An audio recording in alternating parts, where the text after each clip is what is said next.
राधे राधे दोस्तों, मित्रों, क्या आप चाहते हैं कि आपका जीवन सही दिशा में आगे बढ़े? तो भगवान श्री कृष्ण की वाणी को अपने दैनिक जीवन का हिस्सा बनाइए, विशेषकर सुबह और रात के समय। आइए अब उस दिव्य ग्रंथ के महत्व को समझते हैं जिसे श्रीमद् भगवद गीता कहा जाता है। शास्त्रों के अनुसार यह वही एकमात्र शास्त्र है जिसे स्वयं भगवान श्री कृष्ण ने गाया।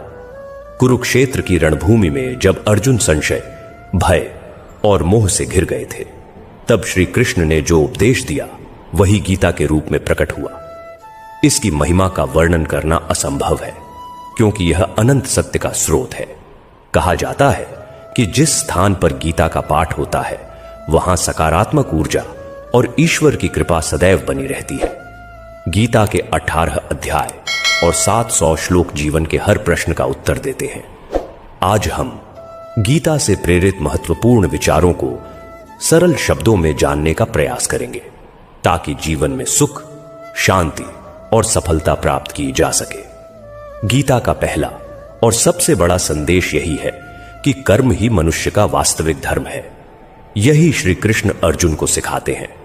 मैं पृथ्वी की सुगंध हूं, अग्नि की ऊष्मा हूं, जीवों का जीवन हूं और सन्यासियों का संयम भी मैं ही हूं। जो व्यक्ति मृत्यु के क्षण में मेरा स्मरण करता है वह मेरे परम धाम को प्राप्त होता है।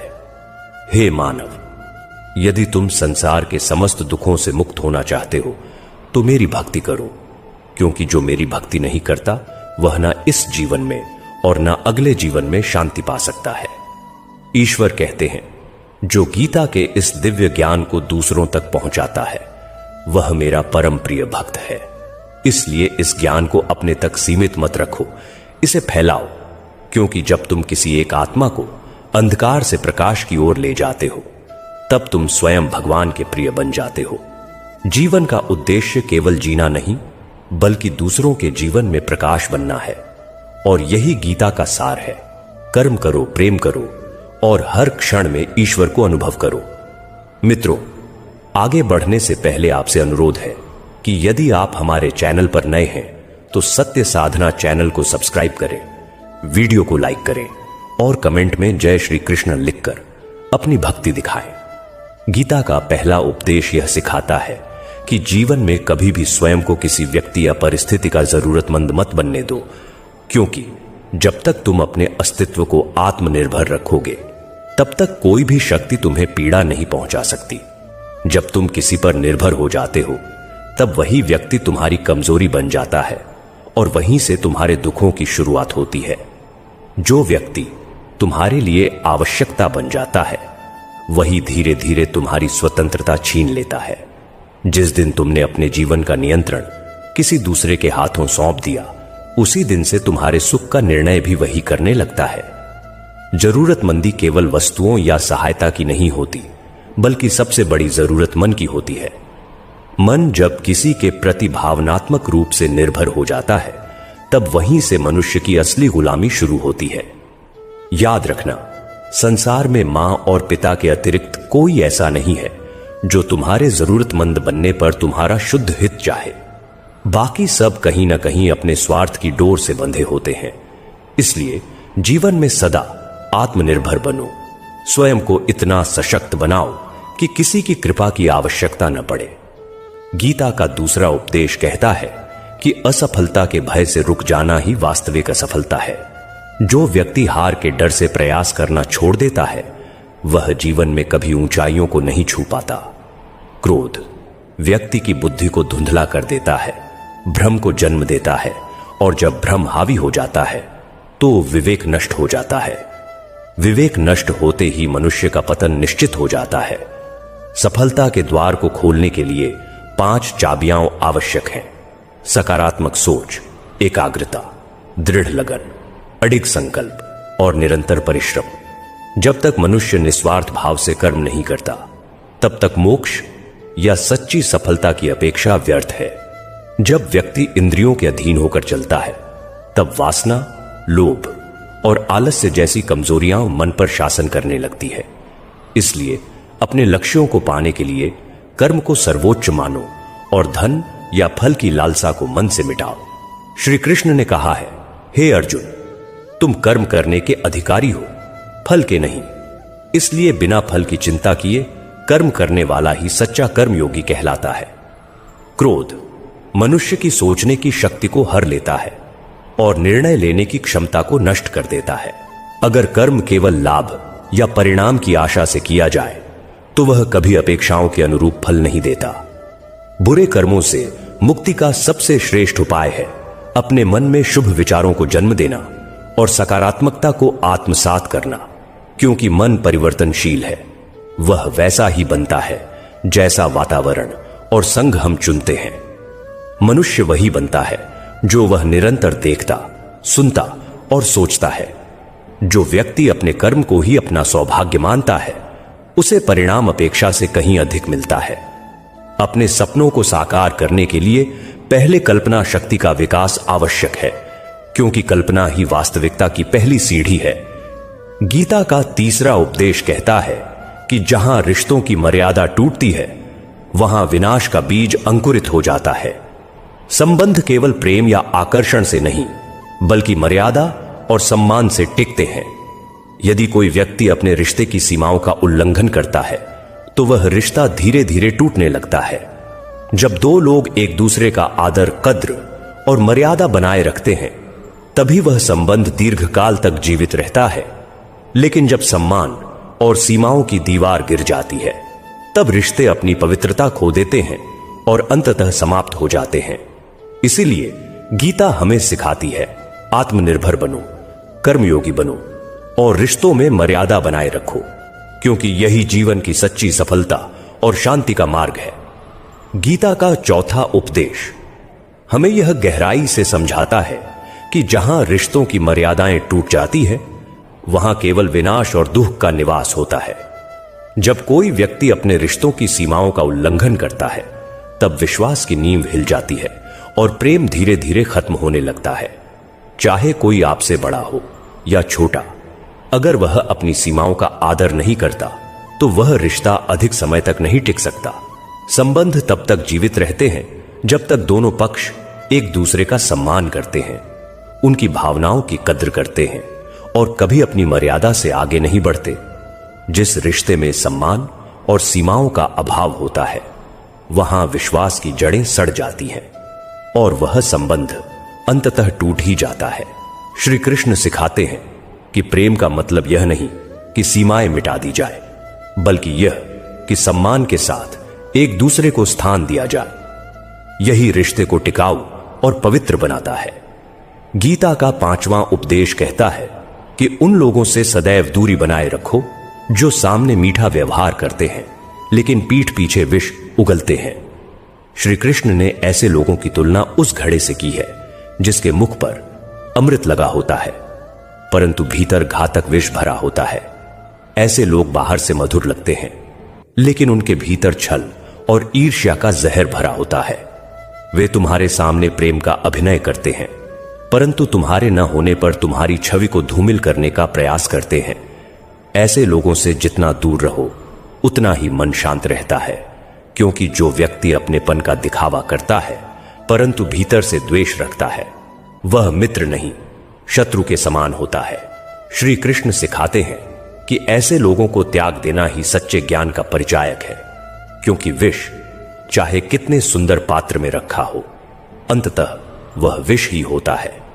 गीता का छठवां उपदेश बताता है कि अपनी भावनाएं हर किसी के सामने प्रकट नहीं करनी चाहिए।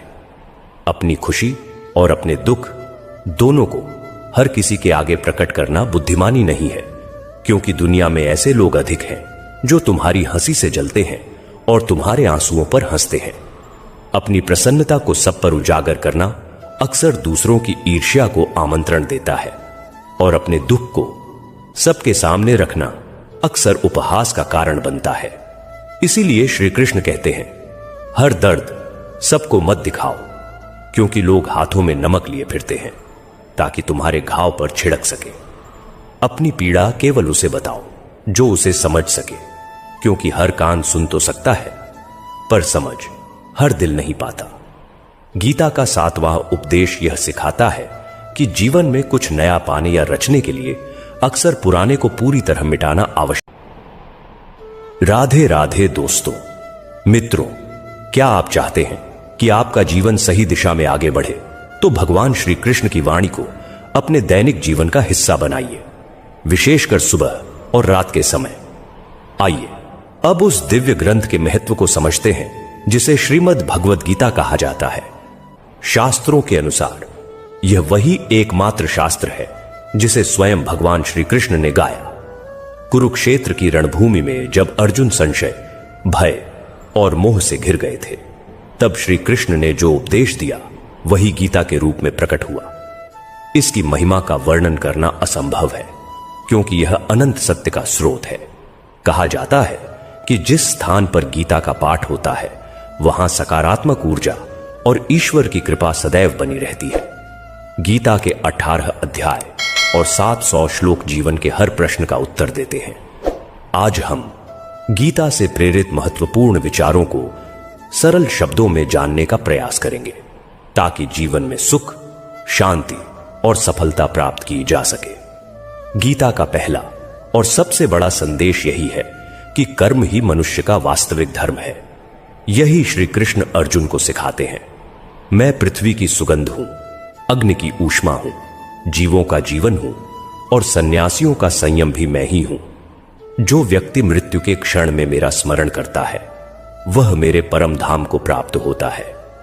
हे मानव, यदि तुम संसार के समस्त दुखों से मुक्त होना चाहते हो तो मेरी भक्ति करो, क्योंकि जो मेरी भक्ति नहीं करता वह ना इस जीवन में और ना अगले जीवन में शांति पा सकता है।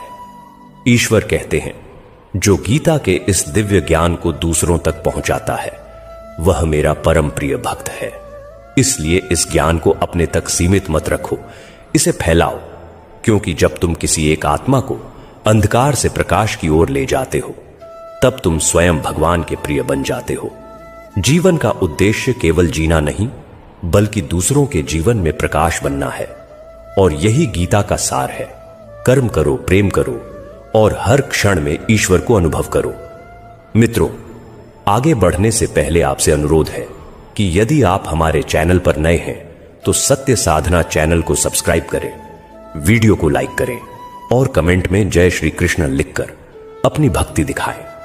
गीता का पहला उपदेश यह सिखाता है कि जीवन में कभी भी स्वयं को किसी व्यक्ति या परिस्थिति का जरूरतमंद मत बनने दो, क्योंकि जब तक तुम अपने अस्तित्व को आत्मनिर्भर रखोगे तब तक कोई भी शक्ति तुम्हें पीड़ा नहीं पहुंचा सकती। जब तुम किसी पर निर्भर हो जाते हो तब वही व्यक्ति तुम्हारी कमजोरी बन जाता है और वहीं से तुम्हारे दुखों की शुरुआत होती है। जो व्यक्ति तुम्हारे लिए आवश्यकता बन जाता है वही धीरे धीरे तुम्हारी स्वतंत्रता छीन लेता है। जिस दिन तुमने अपने जीवन का नियंत्रण किसी दूसरे के हाथों सौंप दिया, उसी दिन से तुम्हारे सुख का निर्णय भी वही करने लगता है। जरूरतमंदी केवल वस्तुओं या सहायता की नहीं होती, बल्कि सबसे बड़ी जरूरत मन की होती है। मन जब किसी के प्रति भावनात्मक रूप से निर्भर हो जाता है तब वहीं से मनुष्य की असली गुलामी शुरू होती है। याद रखना, संसार में मां और पिता के अतिरिक्त कोई ऐसा नहीं है जो तुम्हारे जरूरतमंद बनने पर तुम्हारा शुद्ध हित चाहे। बाकी सब कहीं ना कहीं अपने स्वार्थ की डोर से बंधे होते हैं। इसलिए जीवन में सदा आत्मनिर्भर बनो, स्वयं को इतना सशक्त बनाओ कि किसी की कृपा की आवश्यकता न पड़े। गीता का दूसरा उपदेश कहता है कि असफलता के भय से रुक जाना ही वास्तविक असफलता है। जो व्यक्ति हार के डर से प्रयास करना छोड़ देता है वह जीवन में कभी ऊंचाइयों को नहीं छू पाता। क्रोध व्यक्ति की बुद्धि को धुंधला कर देता है, भ्रम को जन्म देता है, और जब भ्रम हावी हो जाता है तो विवेक नष्ट हो जाता है। विवेक नष्ट होते ही मनुष्य का पतन निश्चित हो जाता है। सफलता के द्वार को खोलने के लिए 5 चाबियां आवश्यक हैं: सकारात्मक सोच, एकाग्रता, दृढ़ लगन, अडिग संकल्प और निरंतर परिश्रम। जब तक मनुष्य निस्वार्थ भाव से कर्म नहीं करता तब तक मोक्ष या सच्ची सफलता की अपेक्षा व्यर्थ है। जब व्यक्ति इंद्रियों के अधीन होकर चलता है तब वासना, लोभ और आलस्य जैसी कमजोरियां मन पर शासन करने लगती है। इसलिए अपने लक्ष्यों को पाने के लिए कर्म को सर्वोच्च मानो और धन या फल की लालसा को मन से मिटाओ। श्री कृष्ण ने कहा है, हे अर्जुन, तुम कर्म करने के अधिकारी हो, फल के नहीं। इसलिए बिना फल की चिंता किए कर्म करने वाला ही सच्चा कर्मयोगी कहलाता है। क्रोध मनुष्य की सोचने की शक्ति को हर लेता है और निर्णय लेने की क्षमता को नष्ट कर देता है। अगर कर्म केवल लाभ या परिणाम की आशा से किया जाए तो वह कभी अपेक्षाओं के अनुरूप फल नहीं देता। बुरे कर्मों से मुक्ति का सबसे श्रेष्ठ उपाय है अपने मन में शुभ विचारों को जन्म देना और सकारात्मकता को आत्मसात करना, क्योंकि मन परिवर्तनशील है। वह वैसा ही बनता है जैसा वातावरण और संग हम चुनते हैं। मनुष्य वही बनता है जो वह निरंतर देखता, सुनता और सोचता है। जो व्यक्ति अपने कर्म को ही अपना सौभाग्य मानता है उसे परिणाम अपेक्षा से कहीं अधिक मिलता है। अपने सपनों को साकार करने के लिए पहले कल्पना शक्ति का विकास आवश्यक है, क्योंकि कल्पना ही वास्तविकता की पहली सीढ़ी है। गीता का तीसरा उपदेश कहता है कि जहां रिश्तों की मर्यादा टूटती है वहां विनाश का बीज अंकुरित हो जाता है। संबंध केवल प्रेम या आकर्षण से नहीं बल्कि मर्यादा और सम्मान से टिकते हैं। यदि कोई व्यक्ति अपने रिश्ते की सीमाओं का उल्लंघन करता है तो वह रिश्ता धीरे धीरे टूटने लगता है। जब दो लोग एक दूसरे का आदर, कद्र और मर्यादा बनाए रखते हैं तभी वह संबंध दीर्घकाल तक जीवित रहता है। लेकिन जब सम्मान और सीमाओं की दीवार गिर जाती है तब रिश्ते अपनी पवित्रता खो देते हैं और अंततः समाप्त हो जाते हैं। इसीलिए गीता हमें सिखाती है, आत्मनिर्भर बनो, कर्मयोगी बनो और रिश्तों में मर्यादा बनाए रखो, क्योंकि यही जीवन की सच्ची सफलता और शांति का मार्ग है। गीता का चौथा उपदेश हमें यह गहराई से समझाता है कि जहां रिश्तों की मर्यादाएं टूट जाती है वहां केवल विनाश और दुख का निवास होता है। जब कोई व्यक्ति अपने रिश्तों की सीमाओं का उल्लंघन करता है तब विश्वास की नींव हिल जाती है और प्रेम धीरे धीरे खत्म होने लगता है। चाहे कोई आपसे बड़ा हो या छोटा, अगर वह अपनी सीमाओं का आदर नहीं करता तो वह रिश्ता अधिक समय तक नहीं टिक सकता। संबंध तब तक जीवित रहते हैं जब तक दोनों पक्ष एक दूसरे का सम्मान करते हैं, उनकी भावनाओं की कद्र करते हैं और कभी अपनी मर्यादा से आगे नहीं बढ़ते। जिस रिश्ते में सम्मान और सीमाओं का अभाव होता है वहां विश्वास की जड़ें सड़ जाती हैं और वह संबंध अंततः टूट ही जाता है। श्री कृष्ण सिखाते हैं कि प्रेम का मतलब यह नहीं कि सीमाएं मिटा दी जाए, बल्कि यह कि सम्मान के साथ एक दूसरे को स्थान दिया जाए। यही रिश्ते को टिकाऊ और पवित्र बनाता है। गीता का पांचवां उपदेश कहता है कि उन लोगों से सदैव दूरी बनाए रखो जो सामने मीठा व्यवहार करते हैं लेकिन पीठ पीछे विष उगलते हैं। श्री कृष्ण ने ऐसे लोगों की तुलना उस घड़े से की है जिसके मुख पर अमृत लगा होता है परंतु भीतर घातक विष भरा होता है। ऐसे लोग बाहर से मधुर लगते हैं लेकिन उनके भीतर छल और ईर्ष्या का जहर भरा होता है। वे तुम्हारे सामने प्रेम का अभिनय करते हैं परंतु तुम्हारे न होने पर तुम्हारी छवि को धूमिल करने का प्रयास करते हैं। ऐसे लोगों से जितना दूर रहो उतना ही मन शांत रहता है, क्योंकि जो व्यक्ति अपनेपन का दिखावा करता है परंतु भीतर से द्वेष रखता है वह मित्र नहीं शत्रु के समान होता है। श्री कृष्ण सिखाते हैं कि ऐसे लोगों को त्याग देना ही सच्चे ज्ञान का परिचायक है, क्योंकि विष चाहे कितने सुंदर पात्र में रखा हो अंततः वह विष ही होता है। गीता का छठवां उपदेश बताता है कि अपनी भावनाएं हर किसी के सामने प्रकट नहीं करनी चाहिए। अपनी खुशी और अपने दुख दोनों को हर किसी के आगे प्रकट करना बुद्धिमानी नहीं है, क्योंकि दुनिया में ऐसे लोग अधिक हैं जो तुम्हारी हंसी से जलते हैं और तुम्हारे आंसुओं पर हंसते हैं। अपनी प्रसन्नता को सब पर उजागर करना अक्सर दूसरों की ईर्ष्या को आमंत्रण देता है और अपने दुख को सबके सामने रखना अक्सर उपहास का कारण बनता है। इसीलिए श्री कृष्ण कहते हैं, हर दर्द सबको मत दिखाओ, क्योंकि लोग हाथों में नमक लिए फिरते हैं ताकि तुम्हारे घाव पर छिड़क सके। अपनी पीड़ा केवल उसे बताओ जो उसे समझ सके, क्योंकि हर कान सुन तो सकता है पर समझ हर दिल नहीं पाता। गीता का सातवां उपदेश यह सिखाता है कि जीवन में कुछ नया पाने या रचने के लिए अक्सर पुराने को पूरी तरह मिटाना आवश्यक होता है। जब कुंती ने श्री कृष्ण से पूछा कि आपने इतना भयंकर महायुद्ध क्यों करवाया, तो उन्होंने कहा, अधर्म जब अपनी सीमा लांघ जाता है तब धर्म की स्थापना के लिए पुराने का विनाश अनिवार्य हो जाता है। जैसे किसी पुराने और जर्जर भवन को तोड़कर ही नया महल खड़ा किया जा सकता है, वैसे ही जीवन में भी नई शुरुआत करने के लिए बीते हुए बोझ, पुरानी गलतियों और निष्फल रिश्तों को त्यागना पड़ता है। परिवर्तन का मार्ग तभी बनता है जब पुराने को समाप्त किया जाए। गीता का 8वां उपदेश हमें यह बोध कराता है कि जब जीवन में अकेलापन महसूस हो तब घबराना नहीं चाहिए, क्योंकि यही सच्चाई है कि हम इस धरती पर अकेले आए थे और एक दिन अकेले ही जाएंगे। यह संसार अस्थायी है, यहां कोई किसी का स्थायी साथी नहीं है। माता पिता जिन्होंने हमें जन्म दिया, वे भी एक दिन विदा हो जाते हैं। फिर बाकी लोगों से क्या अपेक्षा रखनी। जो तुम्हारा साथ छोड़ दे उनसे दुखी मत होना, क्योंकि श्री कृष्ण सदा तुम्हारे साथ हैं। वे ही सच्चे साथी, सच्चे मार्गदर्शक और सच्चे रक्षक हैं। वे कभी तुम्हारा साथ नहीं छोड़ते, भले ही यह सारा संसार तुम्हारे विरुद्ध क्यों न हो जाए। इसलिए गीता हमें सिखाती है, मर्यादा में रहो, छलियों से सावधान रहो, अपनी भावनाओं का विवेकपूर्ण प्रयोग करो, परिवर्तन को स्वीकार करो और यह विश्वास रखो कि ईश्वर सदा तुम्हारे साथ है, क्योंकि वही प्रेम का, विश्वास का और सत्य का शाश्वत स्रोत है। गीता में श्री कृष्ण अर्जुन से अत्यंत गहन शब्दों में कहते हैं कि चाहे कोई व्यक्ति ईश्वर को स्वीकार करे या नकार दे, लेकिन ईश्वर अपने किसी भी संतान को कभी नहीं छोड़ता, क्योंकि संपूर्ण मानव जाति उसी परम सत्ता की संतान है। हर जीव, हर प्राणी, हर मनुष्य उसी ब्रह्म का अंश है। इसलिए जब तुम खुद को अकेला समझकर उदास हो जाते हो, तब वास्तव में तुम अपने भीतर बसने वाले ईश्वर को भूल जाते हो।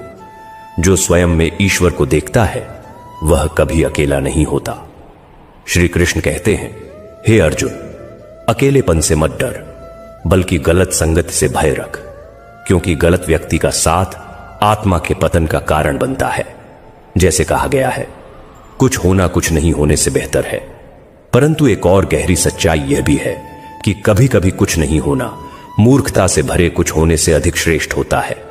इसीलिए यदि तुम्हारे आसपास समझदार लोग नहीं हैं, तो अकेले रहना ही उत्तम है, क्योंकि मन की शांति किसी भी भीड़ से अधिक मूल्यवान है।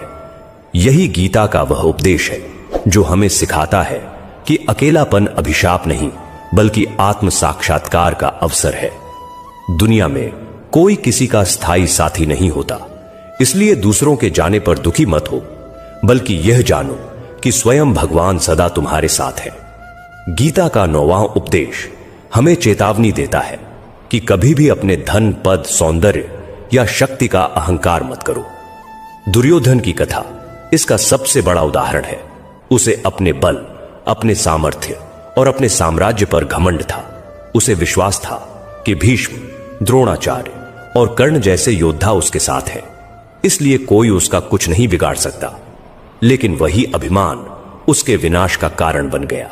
अहंकार व्यक्ति को अंधा कर देता है, और जो अंधा हो जाता है वह सत्य का मार्ग कभी नहीं देख पाता। जो लोग अपने धन या पद के अहंकार में दूसरों को तुच्छ समझते हैं, समय एक दिन उन्हें उसी घमंड की ज्वाला में जला देता है। श्री कृष्ण कहते हैं, हे अर्जुन, विनम्रता ही सच्चा वैभव है और अहंकार ही विनाश की जड़। इसलिए जीवन में चाहे जितनी सफलता मिले, उतनी ही विनम्रता धारण करनी चाहिए। सफलता तभी सार्थक होती है जब उसमें दूसरों के प्रति सम्मान छिपा हो। गीता का 10वां उपदेश मृत्यु और जीवन के सत्य को प्रकट करता है। श्री कृष्ण अर्जुन से कहते हैं, हे अर्जुन, मृत्यु कोई अंत नहीं, बल्कि एक नया आरंभ है। यह वह सत्य है जिसे कोई नकार नहीं सकता। शरीर नश्वर है, यह मिट्टी के समान है, लेकिन आत्मा अमर है, जो कभी जन्म नहीं लेती और कभी मरती नहीं। यह शरीर केवल कुछ समय का आवास है, एक किराए का घर है, जिसमें आत्मा कुछ क्षणों के लिए विश्राम करती है। जब समय पूरा होता है तो आत्मा उस घर को छोड़ देती है और एक नए रूप में प्रवेश करती है। इसलिए मृत्यु पर शोक करना अज्ञानता है, क्योंकि जो आया है वह जाएगा ही। जीवन की सबसे बड़ी समझदारी यही है कि हम उस सत्य को स्वीकार करें जिससे भाग नहीं सकते। श्री कृष्ण यह भी कहते हैं कि मनुष्य की सबसे बड़ी भूल यह है कि वह झूठ को सच मानकर जीवन जीता है। अपने भ्रमों को सत्य समझ लेना ही दुख की जड़ है। जो अपनी सीमित सोच को दूसरों पर थोपता है वह सदा संघर्ष में रहता है। इसलिए विचारों में उदारता लाओ और सत्य को उसके वास्तविक रूप में स्वीकार करो। वासना, क्रोध और लोभ ये 3 नरक के द्वार हैं। ये मनुष्य के विवेक को नष्ट कर देते हैं और आत्मा को अंधकार में धकेल देते हैं। जो व्यक्ति इनसे दूर रहता है वही सच्चे अर्थों में मोक्ष की ओर अग्रसर होता है। जैसे सोना अग्नि में तपकर अधिक चमकदार बनता है, वैसे ही संकट वीरों की पहचान कराता है।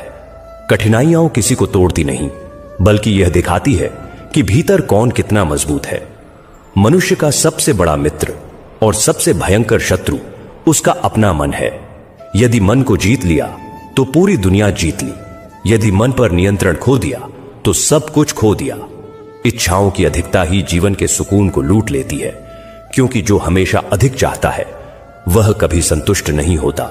श्री कृष्ण कहते हैं, हे अर्जुन, फल की चिंता मत करो, क्योंकि जो अपने धर्म का पालन पूरी निष्ठा से करता है उसे परिणाम स्वयं ईश्वर देता है।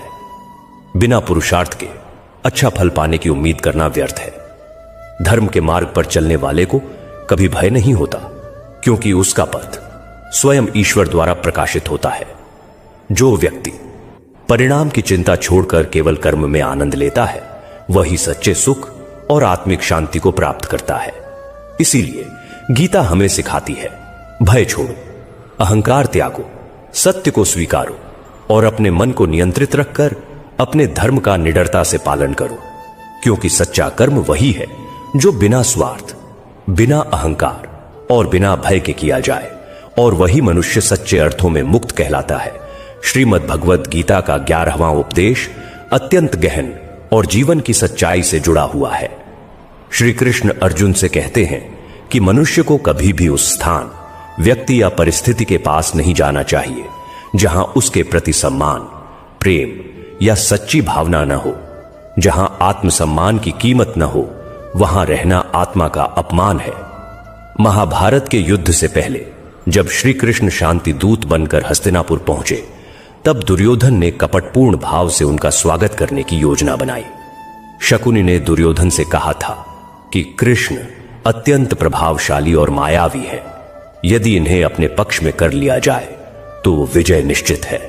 इसी छलपूर्ण सोच से प्रेरित होकर दुर्योधन ने श्री कृष्ण को अपने घर आने का निमंत्रण भेजा और कहा, आप मेरे घर पधारिए, मेरे भोजन को स्वीकार कीजिए, मुझे सेवा का अवसर दीजिए। परंतु श्री कृष्ण मुस्कुराए और बोले, दुर्योधन, मनुष्य को किसी के घर तभी जाना चाहिए जब वहां सच्चा प्रेम हो या जब जीवन में कोई बहुत बड़ी आपत्ति आ पड़ी हो। न तो मुझे कोई संकट है और न ही तुम्हारे हृदय में मेरे लिए कोई स्नेह। इसलिए मैं तेरे घर नहीं जाऊंगा। तुम मुझे बुला रहे हो अपने स्वार्थ की पूर्ति के लिए, न कि प्रेम या आदर के लिए।